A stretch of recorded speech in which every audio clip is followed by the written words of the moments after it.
Arquitecto Carlos Urria, un placer tenerlo con nosotros. Muy atento. El pasado programa dejamos ahí una incógnita en cuanto al famoso triángulo místico de la ciudad de Buenos Aires. Un triángulo político también. Y un triángulo donde se alojan las tres sedes de los poderes del Estado. Lo que vamos a hablar, o lo que yo voy a exponerles a ustedes hoy es un tema que a muchos va a sorprender y tal vez alegrar por descubrirlo o escucharlo. A unos pocos le va a producir escozor y enojo, porque se les descubre el manejo geométrico que han hecho con algunas sedes de las instituciones de la República y de las instituciones religiosas, que es también un hecho bastante grave. Así que si me das el pase, Lucio, voy a Pero proceder. como no, adelante, somos todos oídos y nuestra audiencia también. En el año 1806 se produce la primera invasión inglesa y el general Beresford es rechazado y tiene que rendirse después de algunas luchas en la ciudad y en los alrededores. Al año siguiente, acá viene ya un tema más serio, aparece el general John White, lo que le sucede exactamente lo mismo. Pero ¿qué ocurre? Parte de la tropa inglesa, oficiales y soldados, queda residiendo en Buenos Aires. Entonces, ¿qué es lo que hay acá? El imperio inglés, como no logra tomar la plaza militar, va a tomar la plaza espiritual y la plaza económica de lo que era el entonces virreinato. En el año 1810 se produce el suceso del 25, el 25 de mayo de la capital federal. En 1816 la independencia declarada en Tucumán, y en 1822 don Bernardino Rivadavia firma la declaración, no, en 1830, la Declaración de Libertad de Cultos. Es fantástico. Inmediatamente los ingleses crean o fundan la Catedral de San Juan Bautista, que está en la calle 25 de Mayo, entre Sarmiento y Perón. Tienen un estilo neoclásico, pero ¿cuál es lo singular de esto, de esta ubicación? No es porque sí o encontré un terreno baldío y edifiqué. Este templo, esta catedral luego, se alinea en una recta perfecta con lo que era la parroquia de la Merced, la Catedral de Buenos Aires y la Casa de Retiros Espirituales de los Jesuitas. Se le llama San Ignacio de Loyola. Los jesuitas están un poco lejos porque no podían actuar por influencia de la Iglesia Católica, los había expulsado, también todo un problema interno de ellos. Pero igual logran instalarse acá, y esta Casa de Retiros llegan a estar Liniers y varios próceres más. Se habla de Rosa, de su hija Manuelita y demás. Entonces tenemos que desde la calle 25 de Mayo, casi Sarmiento, hasta lo que hoy es la Avenida Independencia, casi Combate de los Pozos, una línea recta que une tres templos. El templo de la Merced, el más antiguo de todos, es obviamente la Catedral de Buenos Aires, que ya empieza a tomar forma en el año 1621. Más o menos simultáneamente aparece la iglesia de la Merced en 1603, y en 1779 ya queda conformada la casa jesuita. Esto es del año 1795, pero comienza en 1793. Entonces, ¿qué es lo que hacen posteriormente? ¿O cómo queda conformada esa línea en función de qué va a pasar? La iglesia de Valvanera es del año 1799.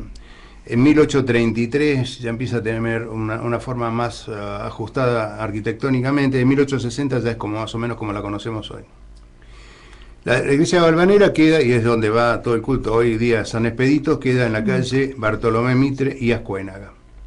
Entonces, uniendo con una recta la iglesia de Valvanera, la parroquia, que está en Bartolomé Mitre y Ascuénaga, con la catedral anglicana en la calle 25 de Mayo, casi Sarmiento, esa línea recta va a pasar por un punto, va a pasar por un punto, que se va a encontrar, se va a interceptar con otra línea, que partiendo desde el fuerte de Buenos Aires pasa por la puerta de la catedral y va a parar más o menos donde está la calle Perón, entre lo que es hoy Libertad y Talcahuano. Y ahí en el futuro la masonería va a instalarse como entidad benéfica, no religiosa, pese a que tienen sus cultos y demás. Uno dice, ¿qué pasa con la iglesia de San Nicolás de Bari, que está acá en la intersección de lo que era Corrientes y 9 de Julio? Si uno traza una línea desde la iglesia de San Nicolás de Bari hasta la intersección de una circunferencia enorme con centro en el templo masónico, en lo que va a ser el templo masónico, tenemos este punto allá cerca de Valvanera, Lucía. Y la otra línea, partiendo de San Nicolás de Bari, Corrientes y 9 de Julio, directamente hasta Independencia y Combate de los Pozos. Eso forma un ángulo cuya bisectriz, BIM, va directo a lo que va a ser la sede de la masonería. Ya en el año 1831, ya los masones saben dónde van a instalar su sede política. Carlos, disculpe. Sí. San Nicolás de Bari, por supuesto, después está en Santa Fe, ¿no? En la calle Santa Fe. Cuando se produce la apertura de la avenida 9 de Julio, vuela. Ajá. Y se coloca el obelisco. O sea, se coloca un hito pagano. Se saca un hecho religioso por un hito pagano, que después lo vamos a ver. Perfecto, tenía esa duda nomás. Bien. Quería decir a los oyentes, porque no lo aclaramos hoy, que lo pueden ver por internet y van a estar viendo el mapa para seguir lo que está explicando el arquitecto. Bien. Ahora vamos al otro mapa, Lucía.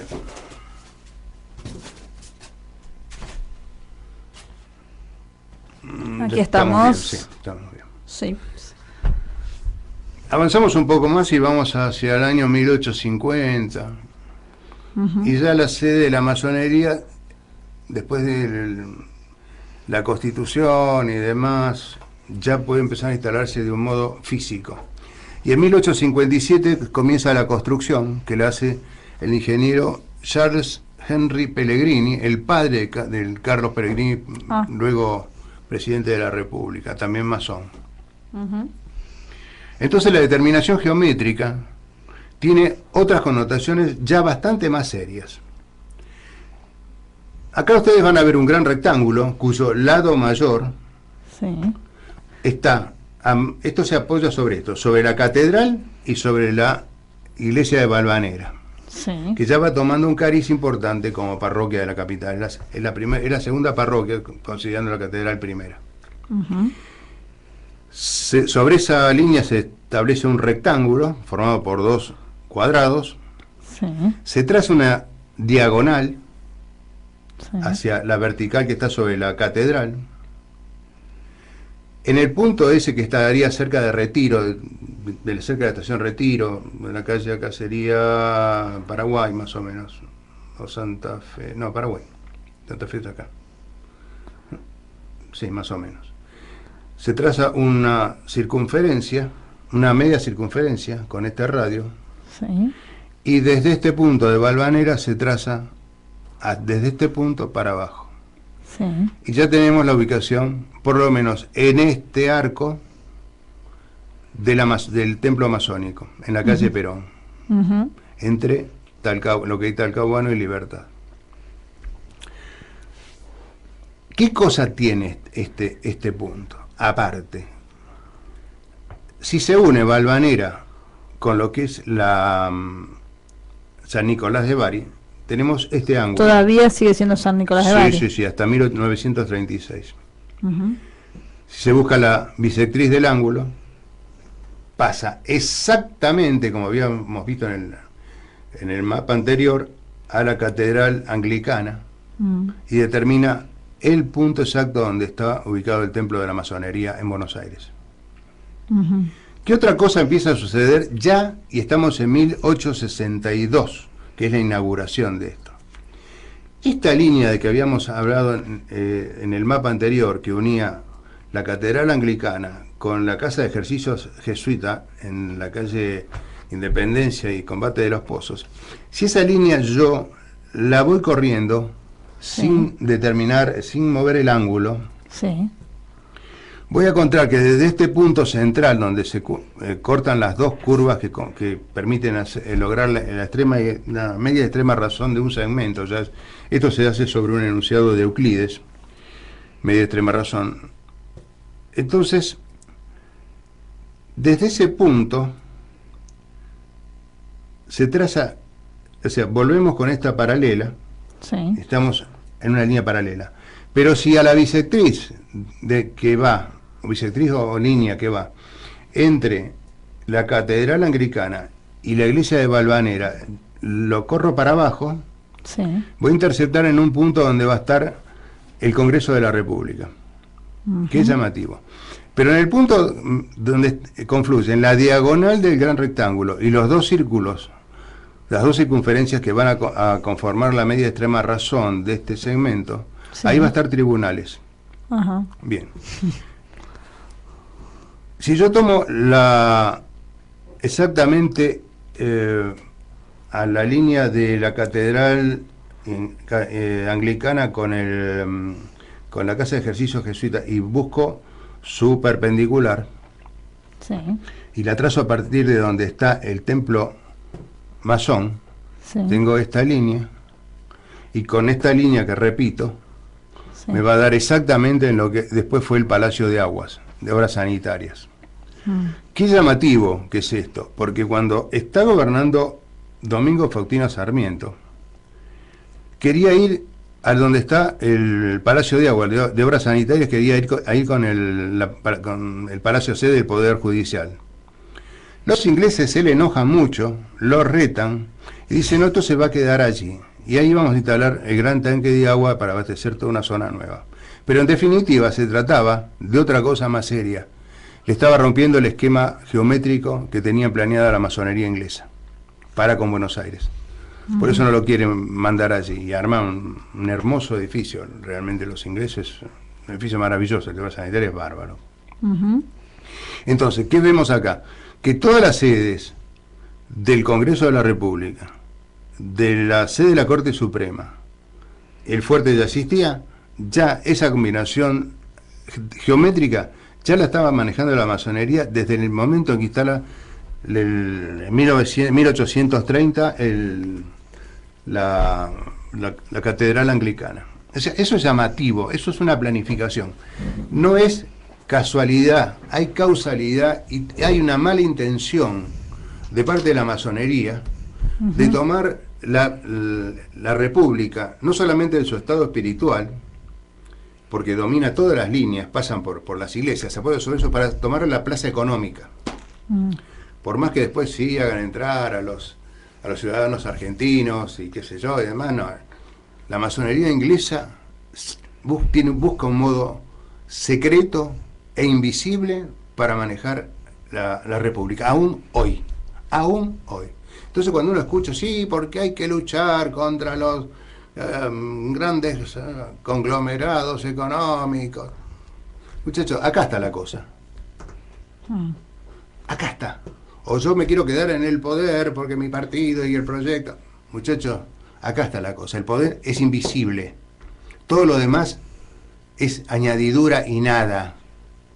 Lo que vale es el poder secreto que se ha instalado en la República desde 1850 y un poco 1857. Y desde 1830 con la instalación de la Catedral Anglicana. Les guste o no les guste a los señores masones, este es el esquema que los desnuda o desnuda sus intenciones. Entonces, ¿cuál es? ¿Hay un plan de gobierno? Sí, lo vamos a ver después, Lucio, en la segunda parte, qué es lo que puede hacerse con esto, porque tiene sus contramedidas, pero hay que verlo primero, si no, ¿cómo voy a tomar contramedidas? No sé, arquitecto, eso de que eran caballeros masones, es como un título no muy, digamos, muy bien puesto, ¿no es cierto? Los caballeros. Los de caballeros, bueno, acá el hecho de pertenecer a una organización secreta y demás daba a quien no sobresalía en ningún lado, porque era don nadie, ahí adentro tenía un grado ritualístico. Ahí adentro era el maestro, era el, no sé, el guardián, pero afuera no exponaba a nadie. Pero ahí adentro el ego se fortalecía y le decía, muchachos, ustedes van a ocupar el ministerio tal, pero cómo no, hermano, usted tiene que venir. Claro, es así. Pero digamos, sigue teniendo injerencia hoy porque sigue habiendo masones. Hoy tal vez a nivel político no. No. Incluso lo último que yo me enteré esta mañana es que Ángel Federico Robledo, que fue ministro de Perón y de Isabel Perón, también era masón, pero no tuvo mayor influencia en todo esto, para nada. Es decir, hoy la masonería supervive no por lo que hacen sus miembros, sino por su posición de su templo. Acá. Ese es el punto crítico. Ese es el punto crítico. Bueno, el edificio de por sí. Cualquier edificio, perdón Lucio, cualquier edificio es inerte hasta que no se lo ocupa y ocupa una función. Cuando se desarrolla la función adentro, ahí ese edificio empieza a tomar protagonismo. Y ahí pueden interrelacionarse las funciones. Porque estos puntos no existían y no servían para nada. Donde está el Congreso y donde está el Parque de la Artillería, que estaba, sí, para aquella época estaba el Parque de la Artillería también ahí, donde estaba Tribunales. O sea que las funciones hacen movilizar las energías, tanto positivas como negativas. Exactamente. Pero hacen funcionar una onda expansiva, digamos, ¿no? Y las personas que lo ocupan obedecen a lo que manda el edificio. Y si no, veamos esto, para ir adelantando un poco. Hacia 1880, 1890 se empieza a definir la compra del edificio donde está el Congreso. Eso era un mercado que tenían los hermanos Espineto. ¿Qué es lo que había? Se hace en un mercado. Se tranza, se negocia. Sí. ¿Qué es lo que hay en el Congreso hoy? Se tranza, se negocia. El telurismo sigue. Muy bien, seguimos en breves minutos. Hacemos una pequeña pausa, arquitecto, ¿le parece bien? Vamos con una pequeña pausa. Estamos nuevamente con el arquitecto Urria, que es apasionante lo que estamos escuchando. Arquitecto. Bien, habíamos culminado el bloque anterior mencionando la determinación en la calle Perón 1242 del templo de la masonería en Argentina. Entonces, esto ya en 1862 que queda terminado el edificio, pero ya hacia 1880, 90, cerca más del 90, ya se licitan las obras, se determinan los concursos de arquitectura y se empiezan a construir, aunque no se terminan en tiempos adecuados, en los lugares que ya había la masonería había predeterminado ya de su inicio, cuando habíamos hablado de la catedral anglicana. Entonces, el Poder Ejecutivo se va a quedar donde era el antiguo fuerte de Buenos Aires, que eran dos edificios en definitiva. Por uno fue un tiempo la aduana, el correo, y otra parte que era la parte donde estaba alojada la tropa del fuerte, se instaló la parte ejecutiva. Bien, ¿qué pasa acá? Ya está definido el triángulo, y donde estaba el Parque de la Artillería se va a construir el edificio de Palacio de Tribunales, que lo hace un arquitecto francés, de apellido Maillard. Ya tenemos también en el Congreso, que lo va a hacer el arquitecto por concurso, el arquitecto Pedro Meano, que singularmente en el año 1904 es asesinado. Sí, es asesinado, es una cosa muy extraña. Y entonces queda conformado un gran triángulo, ya ahora efectivo, donde se puede ver exactamente que haciendo centro en la calle Perón 1242 de la masonería, se puede trazar una única circunferencia tangente a los tres lados que componen este gran triángulo donde están establecidos los tres poderes del Estado. Antes de que se termine la construcción, o que se dé comienzo a las construcciones, que de algún modo el Palacio de Tribunales termina en 1910, en 1904 el Congreso. En 1890, acá a una cuadra, en la misma manzana, no en la manzana, en la otra manzana, la manzana siguiente donde está la Catedral Anglicana, Sí. se crea el banco de conversión. ¿Qué pasa acá con este punto?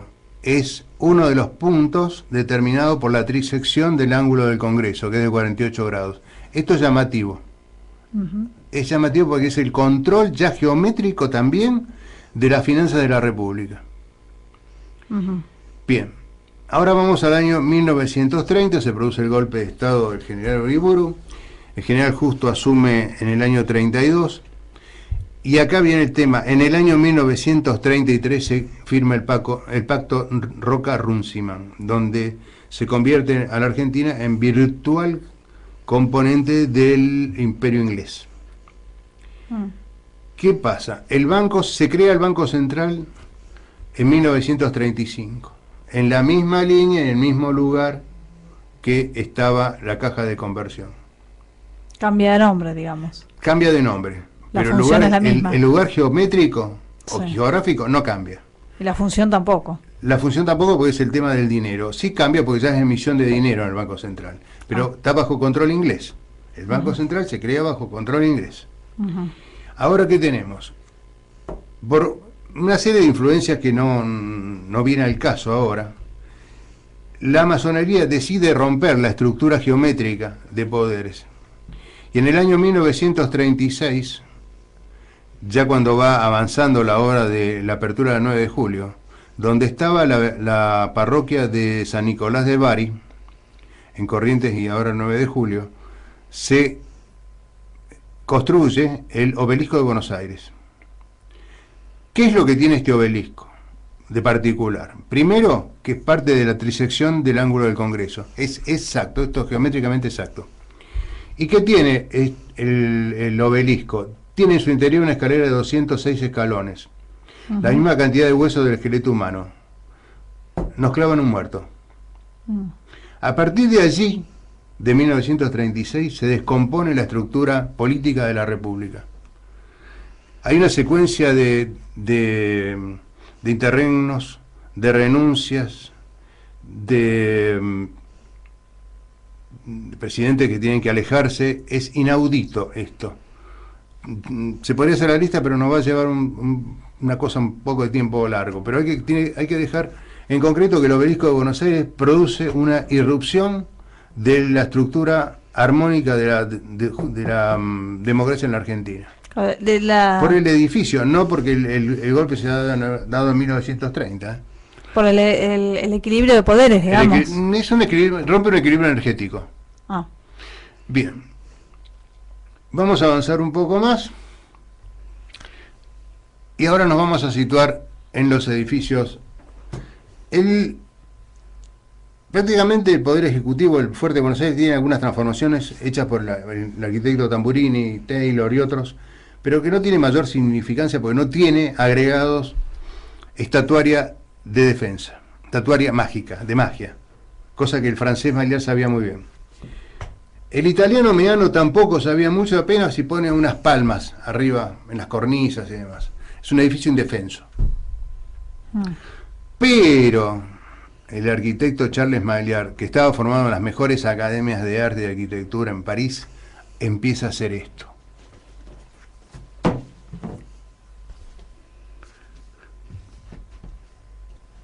En el frente, no voy a describir toda la obra, sobre la calle Talcahuano tiene 5 arcos. En el arco central está el escudo de la República, hecho estilizado y demás, pero que no lo he dibujado porque lo conocemos todos. En los 2 arcos laterales, de un lado y de otro, de un lado y dos de otro, están los escudos repetidos. En el primer escudo lateral de la República, en ambos lados, está este escudo que es un código, la ley. ¿Cómo está protegido? Por un haz de haces delictores. ¿Qué son los haces delictores? Los haces eran 30 varillas que se unían ritualmente con un cordón de cuero rojo y que llevaban los funcionarios en la antigua Roma. 30 varillas es más difícil de quebrar que una sola, Lucio. Entonces significaba la fuerza. Claro, como que la unión hace la fuerza. Exactamente.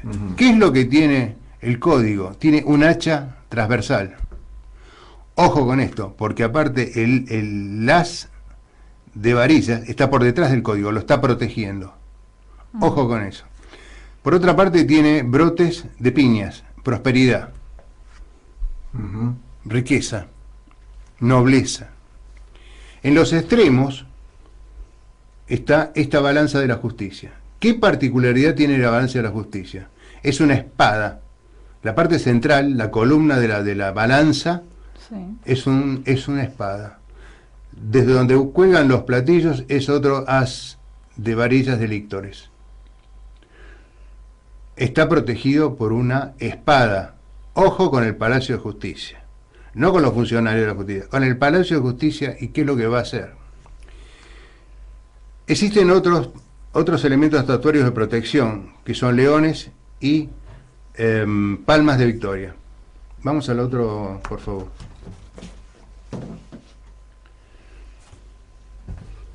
Sobre el frente también existe una espada una terrible espada con palmas. Otras veces los haces de varillas con hachas y consagradas, porque están las cuerdas de cuero son ritualísticas, son mágicas. Sí. Y toda la primer cornisa, en las 4 fachadas hay estos que son bucráneos. Son cráneos de búfalos. El búfalo se ofrendaba en los ritos de Mitra en Persia. Ahora, ¿por qué está acá? Porque ya se hizo el ritual de ofrenda a los dioses. Por eso el bucráneo tiene a sus costados, está adornado. El edificio ya hizo su ofrenda para defenderse. O sea, va a salir victorioso. ¿Qué es lo que pasó en el año 1890? Donde estaba, en el mismo lugar estaba el Parque de la Artillería. Fueron varios días de combate y demás, no recuerdo bien la fecha, pero en el asalto final, donde uno de los equipos asaltantes estaba lo integraban Leandro Alenia y Hipólito Yrigoyen, joven, la tropa del Parque de la Artillería, prácticamente sin munición, sale y derrota a todos los regimientos y gente civiles armados que estaban rodeando el Parque de la Artillería. O sea que es un edificio que cuando lo apremian sale de mal modo. Porque estos tipos salen hasta con a bayoneta calada. Cuando se jode a la justicia, el edificio tiene esa magia de contestar de mal modo. Guarda con que se ataque a la justicia, porque como habíamos visto, que había quedado conformado, el Palacio de Justicia está en el ángulo casi recto de este gran triángulo, y es la piedra fundamental de la democracia en la Argentina, de sostén de la democracia.